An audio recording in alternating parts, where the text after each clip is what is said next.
Most people watch football the way they scroll social media, surface level and quick to judge. But this week, we're pulling the lens back and we're going to break down the Super Bowl in a way that actually matters. We're going to talk about why stats don't tell the full story and celebrate the greatest moment from the NFL's biggest stage. My name is Christian Troupe, and welcome back to episode 4 of the Trust Troupey Podcast.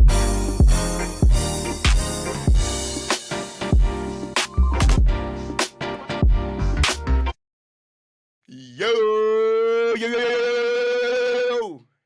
Welcome back to episode 4 of the Trust Troupey Podcast. Like I said in the intro, how are you guys feeling? I hope you guys are doing well. I hope you guys are doing great on this beautiful, beautiful Friday, or Saturday is when y'all be watching it. Saturday.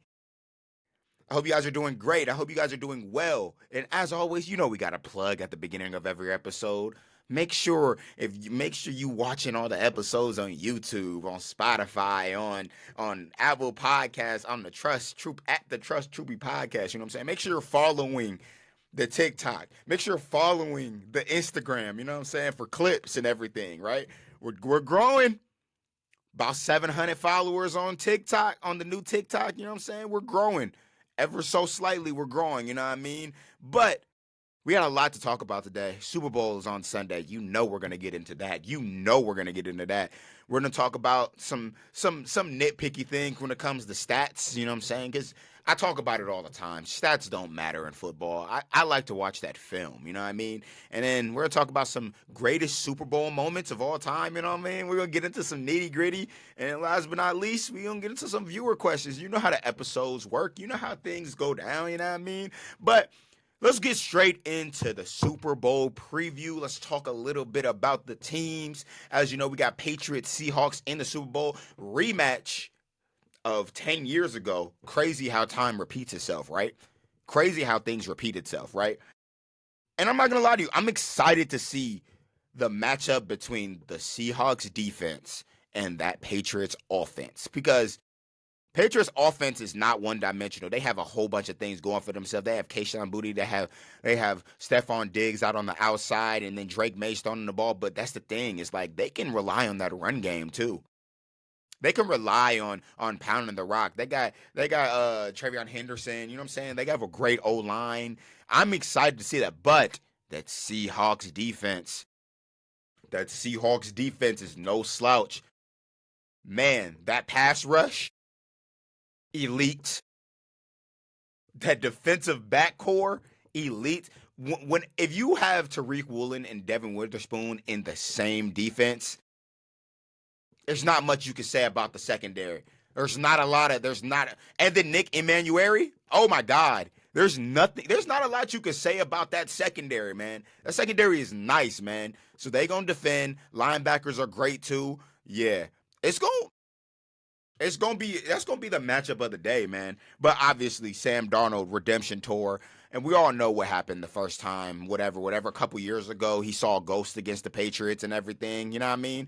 Hey, I'm excited, man. I'm excited. This is a Super Bowl matchup that, like, not a lot of people expected. Nobody expected the Patriots to be this damn good this year, this early. You know what I mean? Nobody expected the Seahawks to come out and have the run that they did. Nobody expected Darnold to have another amazing season. You know what I mean? He completely changed the trajectory of his career. He did. He changed the full trajectory of his career. And it's crazy to say because I thought he was a good quarterback coming out of college, out of USC. But he was able to team hop a little bit, find his place in Minnesota, went crazy in Minnesota. Now, having Justin Jefferson to throw to is obviously that's neither here nor there, you know, but having Justin Jefferson to throw to is absolutely amazing. But then you get JSN, Cooper Kupp comes over. Like, that Seahawks offense is explosive, man. They want to take shots. They want to, oh my goodness. But along with talking about that defense, we also got to talk about that Patriots secondary too. Christian Gonzalez. Oh my goodness. This is one of my favorite corners to watch, man. watching him go head to head up against Cooper Kupp, up against JSN. They have the pass rush. They have the linebacking core. Oh, I'm excited, man. That's one of those matchups.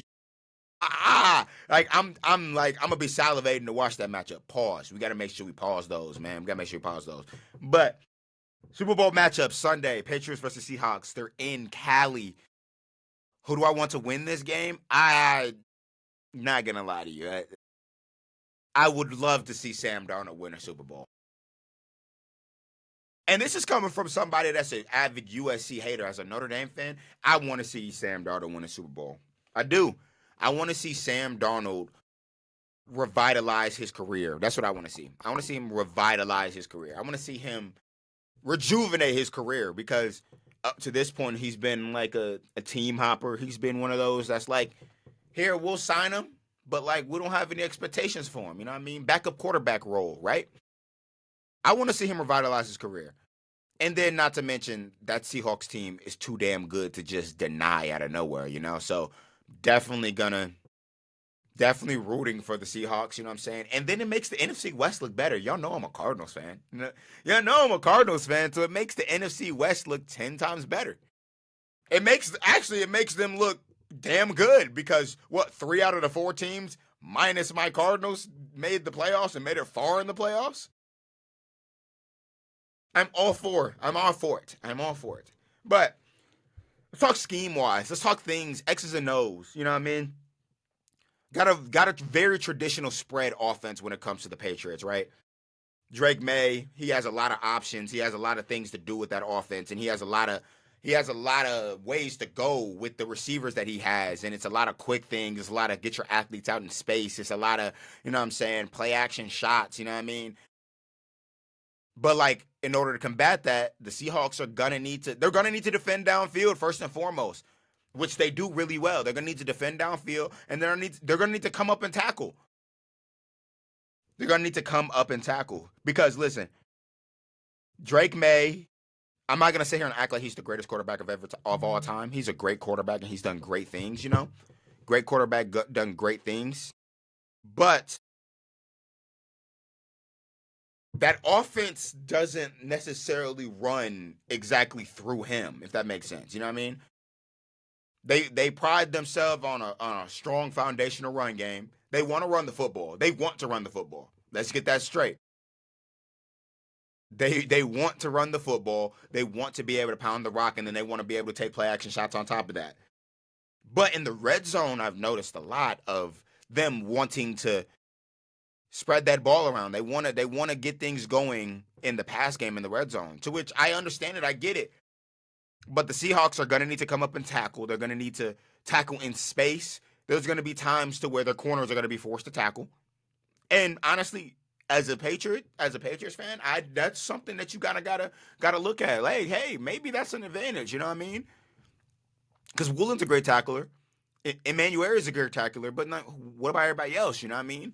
So I think the Seahawks are at a place to where in order to win like they want to, they're going to need to tackle. They're going to need to get stops consistently. Because one thing I've noticed about the Patriots is third down is their specialty. Third down, third down, they be on their shit. Can't even lie to you. Like, they're very efficient third down. They get on the field. They continue drives on third down and they get off the field on third down as well defensively. They do really well. Like I'm telling you, that conference championship game, Broncos, Patriots, that defense shocked the shit out of me. Now, it's Jarrett Stidham at quarterback. I get it. It's Jarrett Stidham at quarterback. I understand you. I got you. I'm seeing eye to eye here. I got you. Still holding anybody to 7 points. That deep in the playoffs? Holding somebody to 7 points that deep in the playoffs, impressive as fuck to me, regardless if it was a backup quarterback or not, right? But we have to look at certain things with like a clear eye view there. It was a snow game.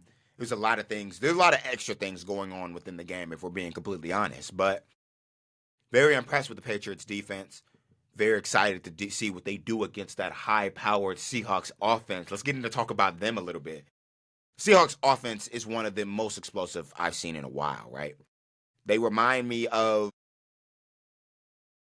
They remind me of I'm trying to think. What's a good comparison for that Seahawks offense? It's high powered, it's high flying.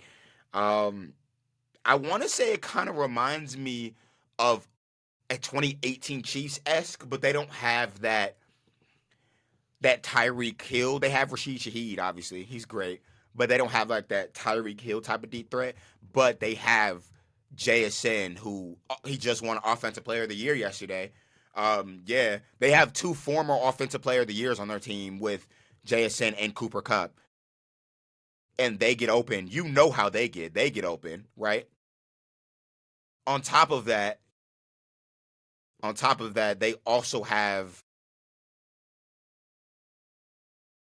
on top of that, they also have Rashid Shaheed. They also have a really good run game. They have what's his name? Old boy from Michigan State.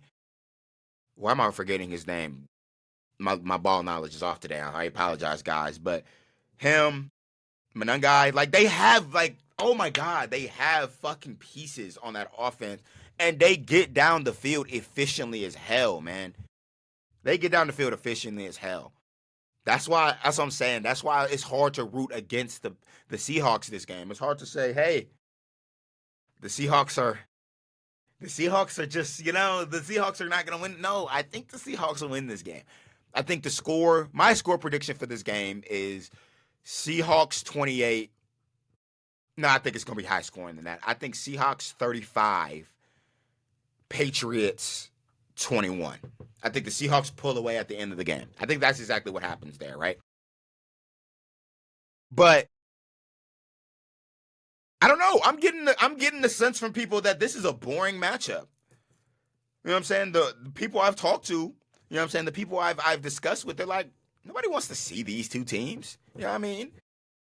Nobody wants to see these two teams, you know what I'm saying? Which is ironic to me because everybody's complaining about the Chiefs going over and over and over again. But then now when we got some parity and some new teams, right? And it's been 10 years since these two teams, you know what I mean? So I'm thinking to myself, what's one thing I want to see out of the Super Bowl? You know what I mean? First things first, I feel like, one, it's to the point I sound like a Sam Darnold apologist, right? I want to see Sam Darnold throw for 300 plus. I want to see it. One, because who wants to actually see the Patriots win? You know what I'm saying? Who wants to actually see the Patriots do something good again, right? Oh, and I want to talk about this. For all my Patriots fans out there that are talking about how much y'all have struggled, y'all better not ever complain about how much y'all have struggled as a franchise. My Patriots fans, I need y'all to look me eye to eye right now. Do not ever talk about how much y'all have struggled as a franchise. Because how long has it been since y'all been in the Super Bowl? Not that long.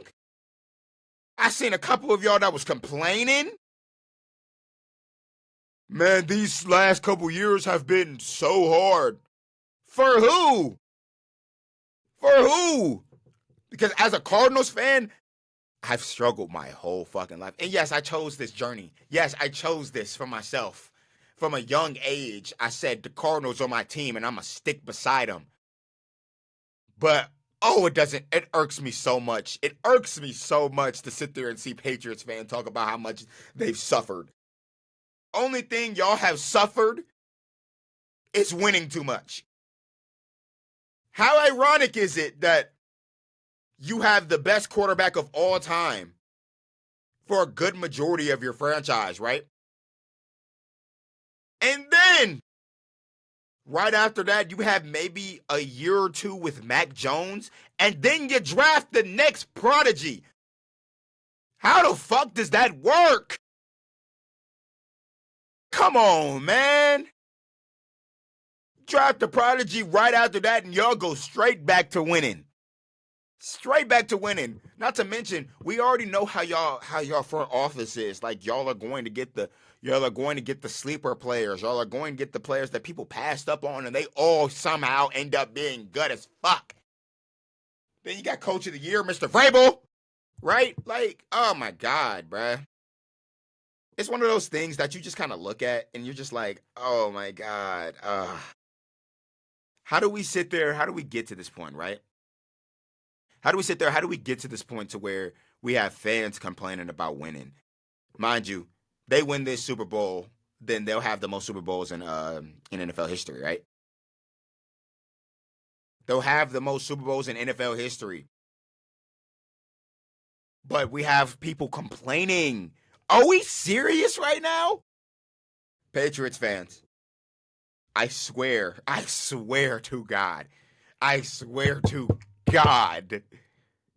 that y'all are the most spoiled. The Patriots are the most spoiled franchise in football. I'm gonna say this now.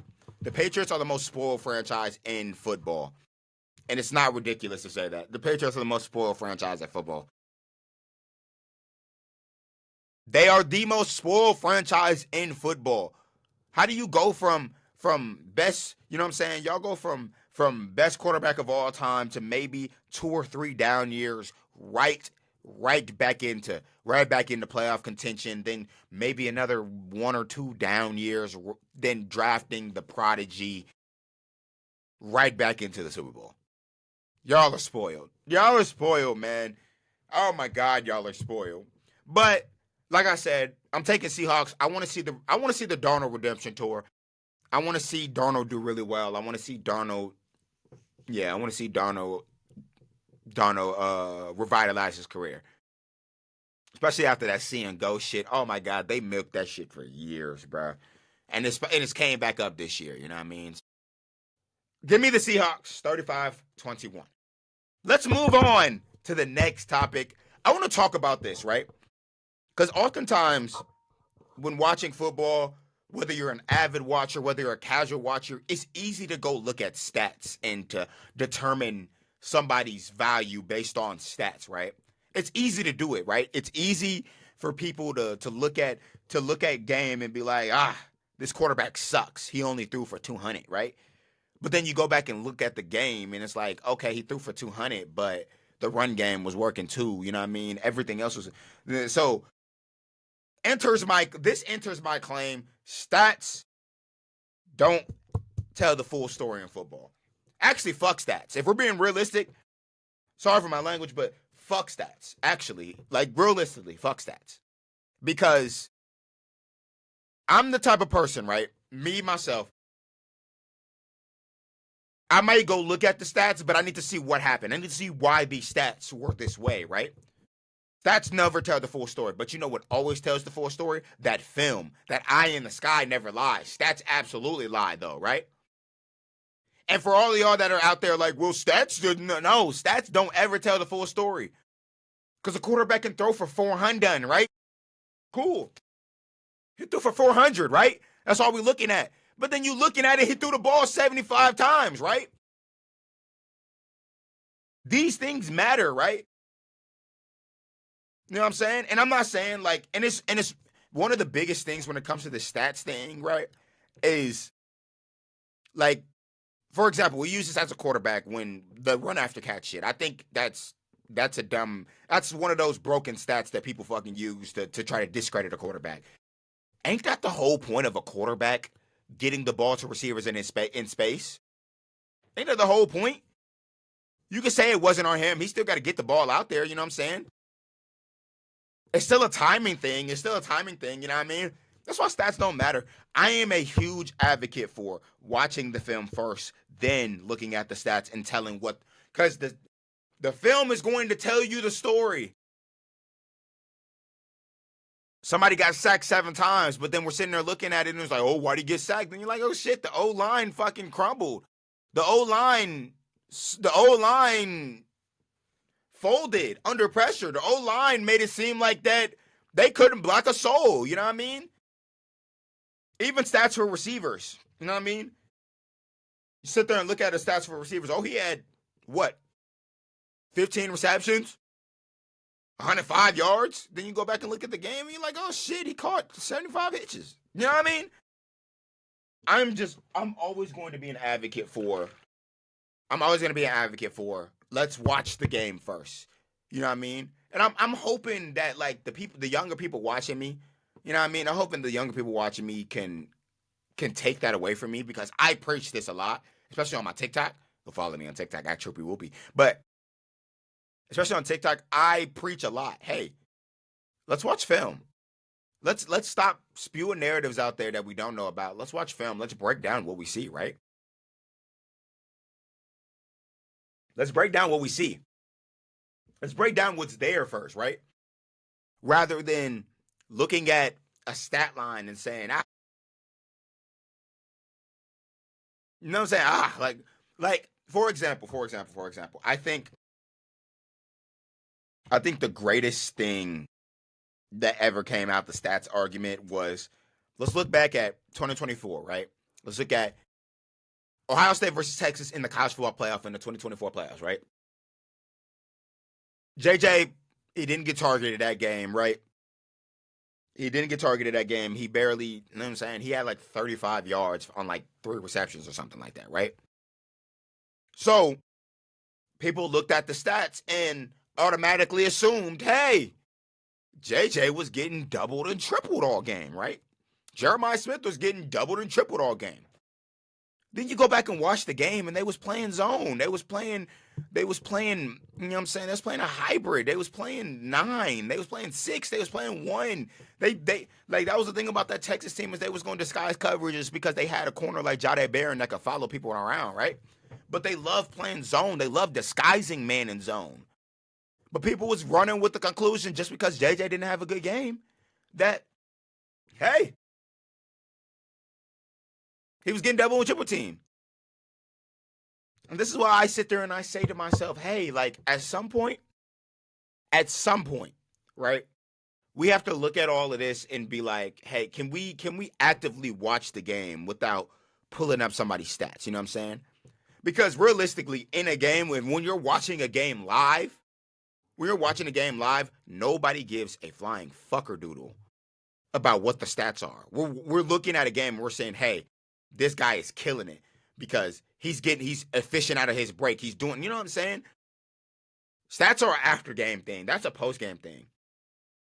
Watching film can happen in game, it can happen after game, all of that, right? I just want people to understand that, like, I do not care. I do not give a fuck what his stats was if we didn't watch the film, right? If you didn't watch the game and you go straight to the stats, you irk me. You irk my soul if you do that, honestly. I'm not gonna lie to you. That's one of those things I look at and I'm just like, why? Why do you do that? Go back and watch. At least watch the highlights, bro. I'm against that shit too because like the highlights, bro. Come on, man. I'm against that shit too. But the least you can do is at least go back and see what happened in the game before speaking on how bad or how good a player played, right? How bad or how good a player played, right? You know what I'm saying? Let's go back and watch the game. Let's see what happened within the game, right? Now, if the game was the Doodle Bowl and then like nobody played well, okay, cool. That's one of those things where I could be like, okay, maybe, just maybe the stats are a little skewed. You know what I mean? Maybe the stats are a little backwards. You know what I mean? But I don't know. You tell me, man. You tell me. But I don't know. I'm always going to be a big advocate for let's watch film first before we talk about the stats, right? Because the film, I'm going to give you an analogy here. Listen, film can explain stats. Stats cannot explain the film. It's not vice versa. The film can explain the stats cannot explain the film, right? And I mean this in a way of like, you can go back and watch the game and see why somebody had the stats that they had, right? But you cannot have the stats, see the stats, and then go back and look at the film and be like, these stats are not, you know what I mean? Like it's not vice versa. It doesn't switch over. You know what I'm saying? The film can explain stats cannot explain the film, right? And oftentimes you see it, unfortunately, we see it in a lot of like younger viewers. Like, why are we sitting here looking at specific tape and specific film, right? Knowing that you're just gonna sit there and look at what he did in the game. You know what I mean? And a lot of times that's the basis of an argument of why we think somebody's better. Hey, he did this against this, bro. Like, let's look at who we playing against. Did he go against 3 of the top 5 corners in the country? You know what I mean? Like, did that running back? You know what I'm saying? All of that. Like, we'll sit there and we'll do that. We do that with all-time conversations too. This guy has more stats than this guy, so I think this guy is better. I told y'all, I'm going to say this with a clear heart. I think Megatron is the best receiver of all time. And I think Megatron is the best receiver of all time because of what he was able to do to people while he was playing. And this is no shot at Randy, at Jerry, because if we're talking accolades and yards and stats, it's Jerry. But if we're talking about just pure greatness or pure peak or pure greatness at a position, it's Randy and Calvin. It's Randy and Megatron for me, right? That's why I sit there when I have these conversations about who's the greatest. When we're talking about stats, obviously, my boy Emmett from the Cowboys is going to get talked about. But Barry Sanders is my favorite, right? Barry Sanders is the greatest of all time to me because of what he was able to do with less, right? Because of what he was able to do with less, right?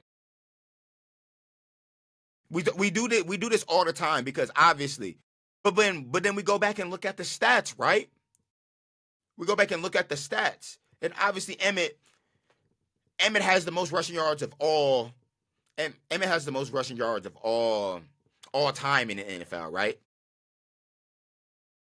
Emmitt Smith has the most rushing yards of all time, but those Cowboys offensive line behind Larry Allen, behind all of those guys were all-time greats. All of those guys were chef's kiss. Barry Sanders was playing behind a doo-doo O-line his whole career and still put up the numbers that he did, right?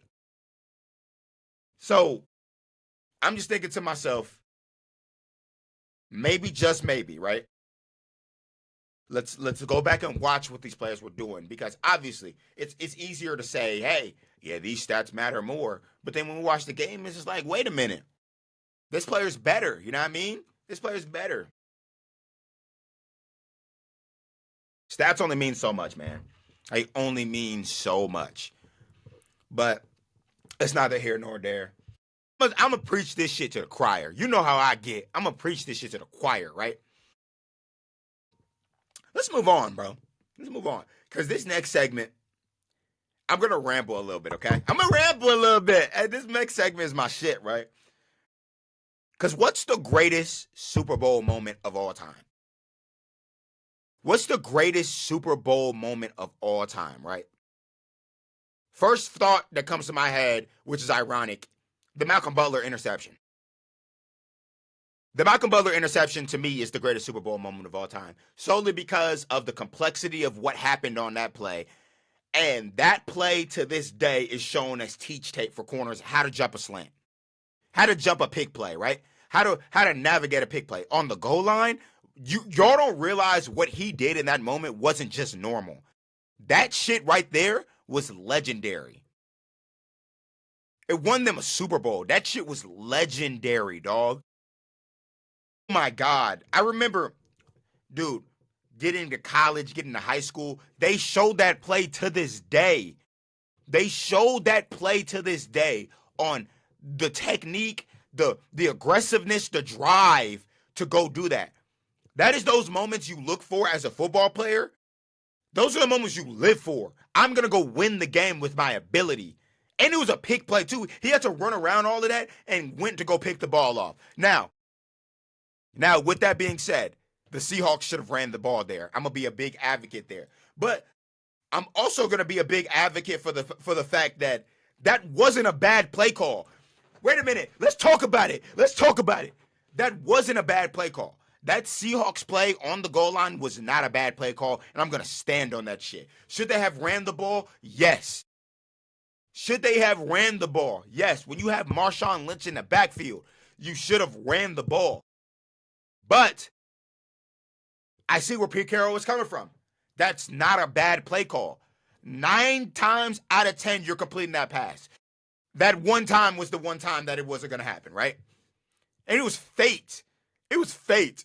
But Malcolm Butler got himself a contract after that shit, because jumping a slant on the goal line is one of the hardest things to do in football. Y'all heard me here. Jumping a slant on the goal line in football is one of the hardest things to do. And he did that shit for game in the Super Bowl.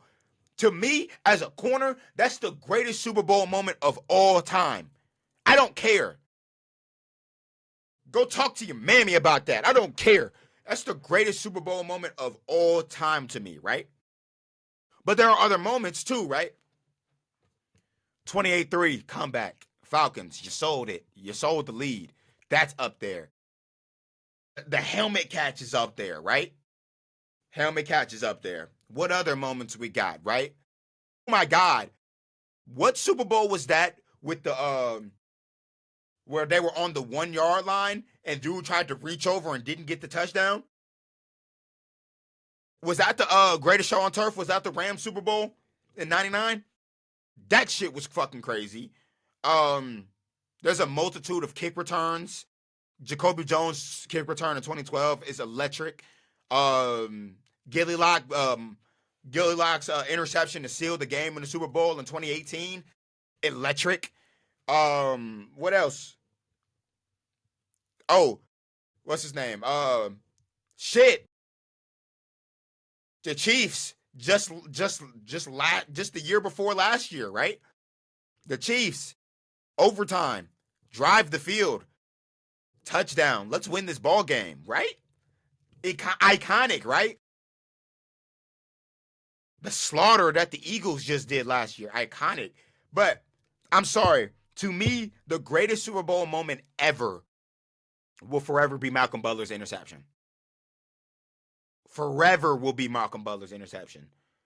Ah, shit, James Harrison's 99-yard pick six. That one hurt. I'm a Cardinals fan. That one hurt. The ripe age of 5 years old. That one hurt. Oh my goodness, that one was bad. That one was bad. Gotta think. I know a bad Super Bowl moment that people reference all the time was Cam Newton not jumping on the football.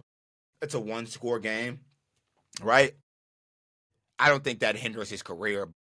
I think he obviously jumping on the football that's a moment people think about. Tracy Porter's pick six. Holy shit! Wait a minute. Tracy Porter's pick six was a huge moment in the game. You know what I mean?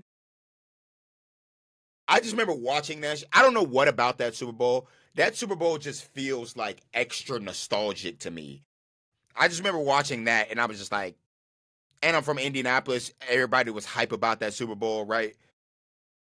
I just remember that moment and like seeing everybody's face just go from like happy, like, oh, we're gonna win this game, to, oh shit, we're gonna lose, right? Watching everybody's face go from that, oh my God. Something about that was poetic. I don't know. Something about that was poetic to me, right? But what else? What else? There are so many moments, right? Oh, the Philly special. Philly special in 2017. That shit was great, right?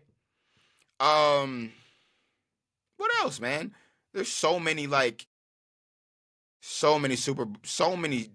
crazy Super Bowl moments, right?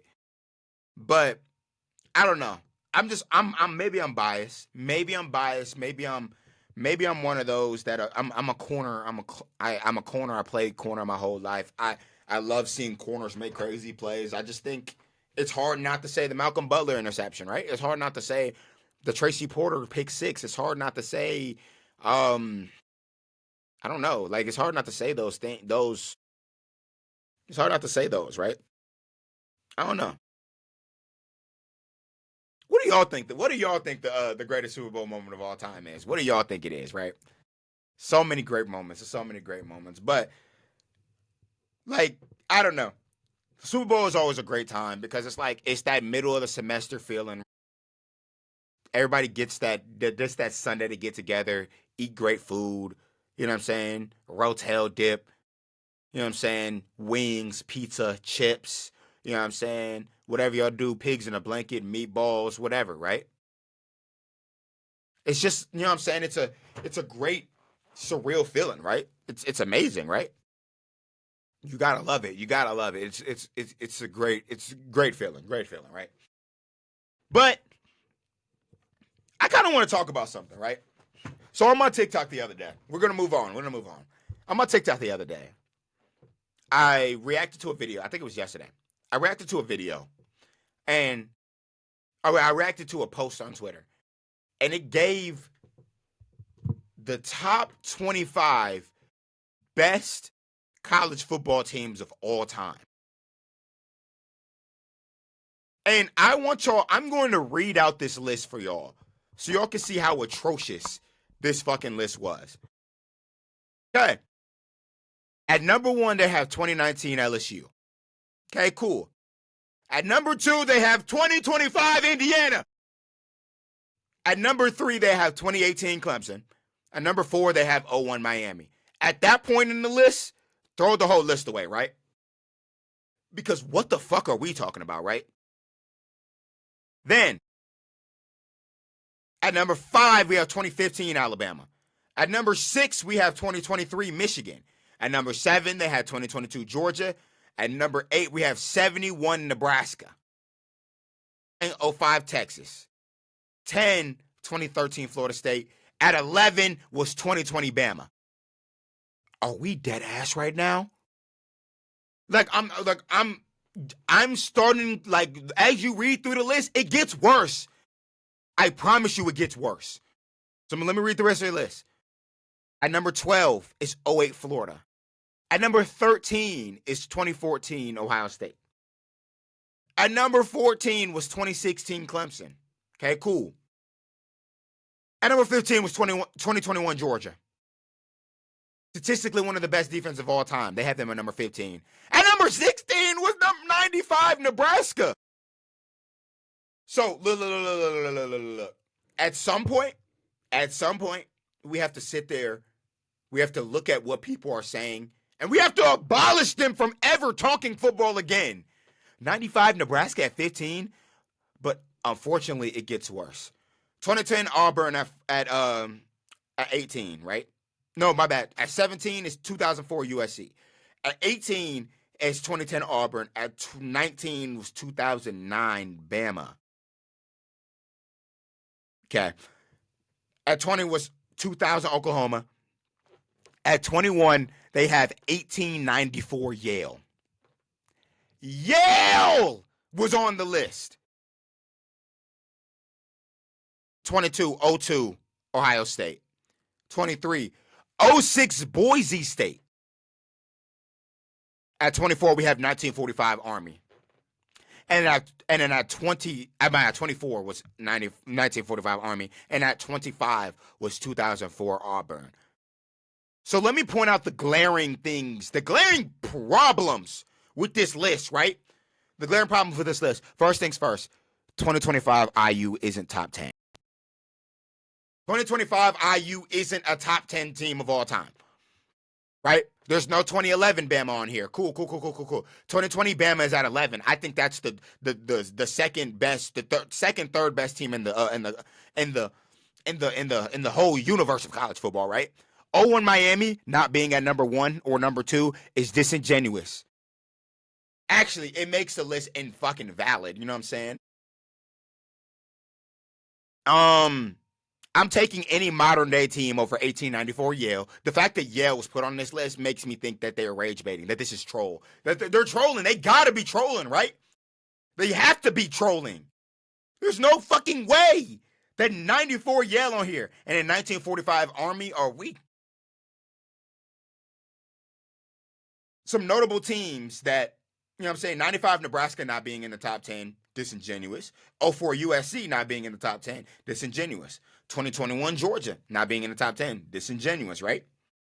71 Nebraska being as high as they are, disin-fucking-genuous, right? Let's take a look. They have a couple teams, that Boise State being on this list, 06 Boise State being on this list is crazy. Boise State was a great team back in 06. Amazing. Actually, really good team, right? But come the fuck on. Why wouldn't you put the 06 national champion on there, right? Why wouldn't you put 06 Florida on this list over Boise State? Do you think Boise State would have beat Florida that year? No 2011 Bama, like I said, is a disgrace to this list. One of the best defenses we've ever seen. Ever. LSU that year didn't get past midfield. They didn't get past the 50-yard line. Fuck out of here, right? Couple more teams. I'm taking over 94 Yale, over 06 Boys. I'm taking 07 LSU. I'm taking, who else? I'm taking any modern day team. 2024 Ohio State not being on this list is kind of crazy.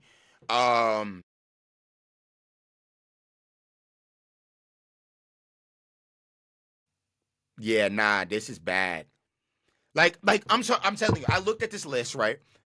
I seen it, but then like the thing that the most glaring thing that I seen from the jump was the fact that 01 Miami was at 4 and 2025 Indiana was at 2. And what planet? Maybe I'm not on the same planet as y'all. Maybe I'm on Mars or something. On what planet is 2025 IU in the same conversation as 2019 LSU, as 01 Miami, as 2018 Clemson, as 2020 Bama? And what conversation are they in? I don't give a fuck that they won 16-0. In what world? Like, what crack are y'all smoking here? This list made me so mad looking at this shit. In what planet is IU better than? I'm gonna list all the teams that is better than 2025 IU on this list. 2019 LSU is better. 2018 Clemson is better. 01 Miami's better. 2023 Michigan's better. 2015 Alabama's better. 2022 Georgia's better. 95 Nebraska's better. 05 Texas is better. 2013 Florida State's better. 2020 Bama's better. 08 Florida's better. Okay, 2016 Clemson's better, right? 04 USC's better, right? 9 Bama's better, right? 02 Ohio State's better than them. I listed like 15 teams. And these are teams, there are teams I've left off that are not on this list, right? That are better than 2025 IU. At some point, oh my God, I need y'all to listen to me. At some point, we have to stop using revisionist history. We have to stop looking at the modern shit and thinking that it's better than everything else. I am a big advocate that the game of football is ever changing and that a lot of the teams today could beat a lot of the teams back then. But there are certain teams that stood the test of time, bro. Stood the test of time. To this day, there's not many teams that have had more first rounders than 01 Miami. And you mean to tell me that IU's beating them? IU had a great year. They won a national championship this year. Woot, woot. Good job. But why are we trying to act like they are in all-time conversations? Put them at 16 and call it a day. Yes, I'm saying it.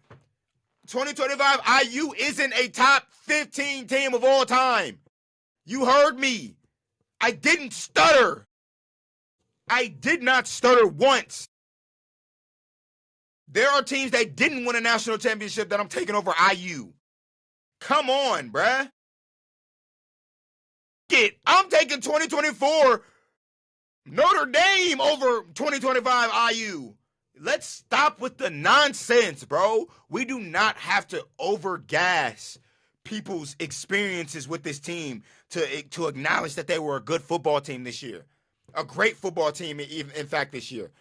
We do not need to overgas this shit. We do not need to keep putting Mendoza and Burrow in the same conversation. A quarterback that threw for 2,800 is never going to be in the same conversation as a quarterback that threw for 6,000. Never! Oh my God. Revisionist history be fucking y'all up. Revisionist history be making y'all look dumb as fuck. Because in what world is any of these teams, is a good majority of these teams. Actually, I'm sorry. What made this list already dumb as fuck is 0-1 Miami not being at 1. I think that was the most dominant team of all time. I'm sorry, it is. Like, bro, at some point,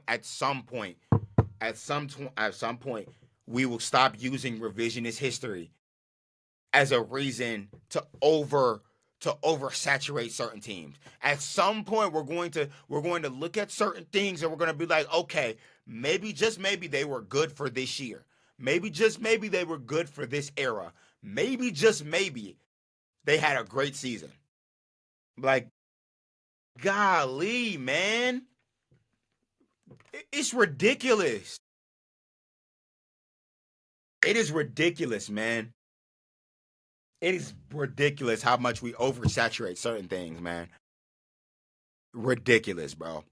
But y'all let me know what y'all think down below in the comments. Be sure to go subscribe to all the pages. Go subscribe to the YouTube channel. We're growing very slowly, but we're growing. Go follow the TikTok, Trust Troupey Podcast TikTok. You know the clip's going to be on there. You know they're going to be fire.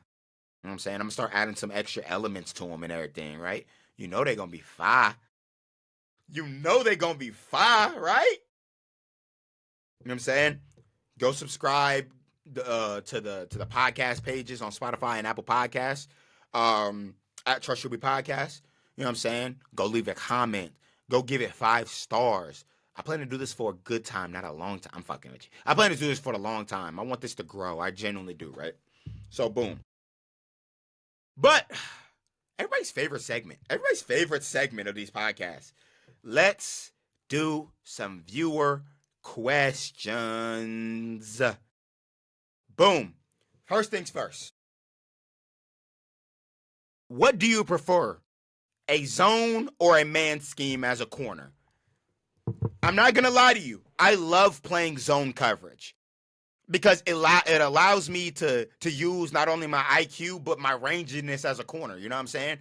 I love it. I love zone coverage. Don't get it twisted. Man coverage is fun too, but I love playing zone coverage. I love being able to see the whole field on cover 3. I love being able to jump a flat in cover 2. I love being able to adapt to certain coverages. You know what I'm saying? I love playing a cover 4, just playing deep of the deepest. Zone coverage is so fun, and because it's all reaction. Zone coverage is all reaction. I love it, man. Those who say zone coverage is boring, I'm sorry. I love zone coverage. I love it, bro. Zone coverage is one of those coverages. It's one of those things that, like, you know what I'm saying? Like, if it's run well and you have everybody in their zone watching for everything around them, it's deadly, man, because it's the perfect time to break on a football.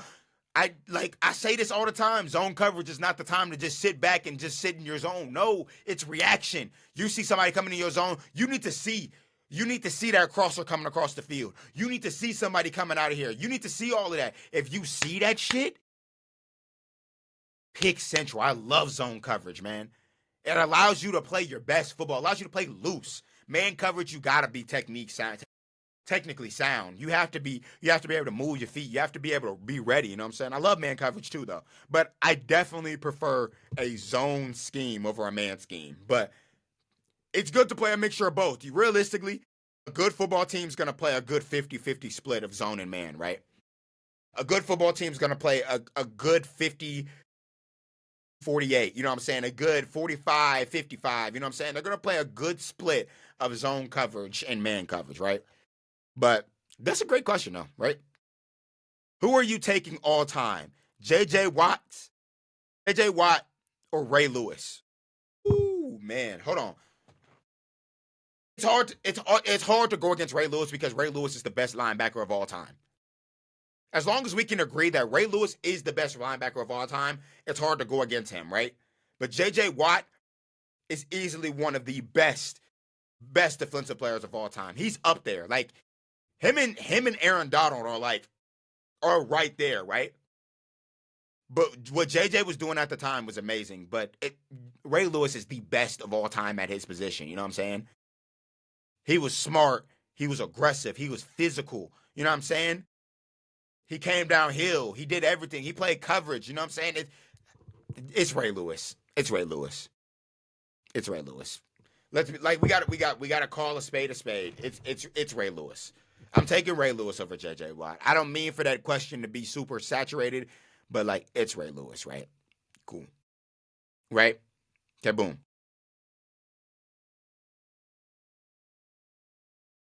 All right, boom. If you were the coach for the Seattle Seahawks, what do you think you should focus more against the Patriots defense? The run game or the pass game? Great question, my guy. Great question. Shout out to my guy Jeff, right? So if I was the Seattle Seahawks coach, what would I focus more against the Patriots defense? Run game or pass game, right? I'm not gonna lie. Kenneth Walker, you're gonna be able to run the football. I think you start off pounding the rock. You're going to be able to hit shots downfield. You have to pound the rock. You have to get the run game going. You have to get the run game flowing. You know what I'm saying? I think because that's all it's gonna do is just set up more shots for JSN, for Cooper Kupp, for Rashid Shaheed, for all of these guys, right? It's just going to make it 10 times easier for them if you're able to run the football. And they've been able to run the football pretty damn well, I'd say, right? So if I was the Seattle Seahawks offensive coordinator, we're starting this shit off right, right? We're starting this shit off right. We're running that damn rock, right? First, second down, we're running the rock. We throw the rock third down. And then we adjust after that, right? Obviously, my first script plays, right? We're going to go run, screen, right? My next script plays, if we get the first down there, we're going to go run. Then we're going to do some type of flood, right? So, like, basically what we're going to do is we're going to go run play. We're going inside zone. We're going to go outside zone. And then we're going to go bootleg outside zone, get something into the flat, get some yards, right, for the first down.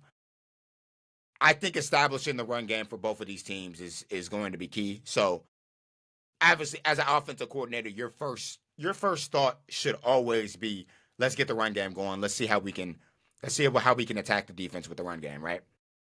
So that's what I do. That's what I do as the Seahawks offensive coordinator. Honestly, I don't know. That's how I'm doing it, but that's how I'm calling every game, though. You know what I'm saying? You're gonna have to show me that. You know what I'm saying? You're gonna have to show me that you can stop the damn run, right? Because unless you can't stop the fucking run, oh yeah, we gonna do that shit all game. But boom, with the Super Bowl this weekend, what is the best Super Bowl food and why? Oh, I've said this once and I'm gonna say it again. The best Super Bowl food is 100% Rotel dip. It's 100% chips and Rotel dip, right? It's either Rotel dip or it's spinach artichoke dip, right? Chips and dip is always going to be your go-to, right? It's always going to be your go-to because think about it. Without the chips and dip, how are you going? Now, you know what I'm saying? Without the chips and dip, how are you going to relieve that stress in between plays? Chips and dip is the best Super Bowl food. As long as we're getting something straight right here. Chips and dip is the best Super Bowl food of all time, right? It's either chips and dip or pigs in a blanket, right? Right? Right? No, like, come on now. Let's be realistic here. Chips and dip is the best Super Bowl food of all time. There's nothing ever going to beat a chip in some great dip. Nothing's ever going to beat chips and great dip. Never. So, yes, chips and dip is definitely the best Super Bowl food of all time, right? What's one stat people always bring up that doesn't tell the real story? Anything having to do with corners. I think if we're bringing up stats as a corner, you show me right then and there you don't actually know the corner position. Corner ain't about stats. If you're a good corner, you're just not going to have any stats. You know what I'm saying? But also at the same time, you can have no stats and still not be a good corner. You know what I'm saying? Like, corner is such an intricate position. The moment somebody brings up any type of stats, like, oh, yeah, this many picks, I'll be like, that's cool. Picks ain't the end all be all to tell you how good a corner is. You know what I'm saying? Obviously, I think a corner that has the ability to go get that football is a great corner because what's a defense's job? Get the ball back to the offense, right? Create turnovers, right? So I don't know. I don't know. I think anything having to do with like corner and stats, point blank period, dumbest stat you ever do, right? Oh my God, hold on, we got some heat. With the Super Bowl being this weekend, what's one matchup that decides the game and why? I kind of said it earlier in the pod. Um, it's the Seahawks defense versus the Patriots offense. More specifically, it's Devin Witherspoon and Tariq Woolen versus Stephon Diggs and Kayshon Boutte. That matchup is going to tell the game, right? It's the Seahawks linebackers and the Seahawks corners and safeties being able to come up and stop the run, being able to tackle in space. That's going to be the difference in the game. If they can do that, they win. If they can't do that, the Patriots will win that game. So, yes. And then last but not least, last question. Y'all gave some heat this week. I gave some heat this week. Which player's confidence is mistaken for arrogance? And why? Let me get in my soapbox here. There are a lot of players in the NFL that y'all token as arrogant, right? But there are certain players y'all don't token as arrogant, right? Shedeur Sanders, obviously, that's the first one that comes to mind. Whenever he speaks something, whenever he says something, it's always, y'all, I'm not talking about me. Y'all always talk about how arrogant he is. Mind you, his whole life has been documented. We know he ain't that type of dude, right? We know the type of person Prime is, you know what I'm saying? Y'all didn't like Prime, so we know y'all ain't gonna like Shedeur, right? But Shedeur is one of those people. Shedeur is a great kid. He's very confident in his ability. Y'all hate that, and y'all hate it. But when Jackson Dart is super confident in his ability, and he out there dancing, and that's Moxie though, right? He's one of those players that, whatever. Lamar Jackson's another one of them. He can't be confident. If he's confident in his team, then I guess he's being super cocky. There's so many players. It's just, as of right now, it's Shedeur. Y'all take everything he says and act like he's the worst player on. I mean, not the worst player. Y'all act like he's the worst person on the planet. I'm telling you, that shit that y'all pulled during the draft was the nastiest shit I've ever seen in my life. Nastiest shit I've ever seen in my life. But regardless, we're going to wrap this episode up. Thank you guys for pulling up to watch. I know y'all are going to watch. You know what I'm saying? Y'all are supportive. Y'all going to do that shit. You know what I'm saying? Please go follow the TikTok page at the Trust Troupey Podcast. Go follow the podcast pages on Spotify and Apple Podcasts at the Trust Troupey Podcast. Go subscribe to the YouTube channel. You know what I'm saying? Go subscribe to the YouTube channel at Troupey Whoopie. Just look up the Trust Troupey Podcast and it'll pop up. You know what I'm saying? Go follow my TikTok at Troupey Whoopie. You know what I'm saying? Go follow my Instagram at ct.03. Go follow all of that shit so you can get clips, so you can get alerts, so you can get the episodes. You know what I'm saying? We here for a long time. And listen. You ain't got to like me. You ain't got to mess with me. You ain't got to hear me, but you can trust me. I hope you guys have a great day.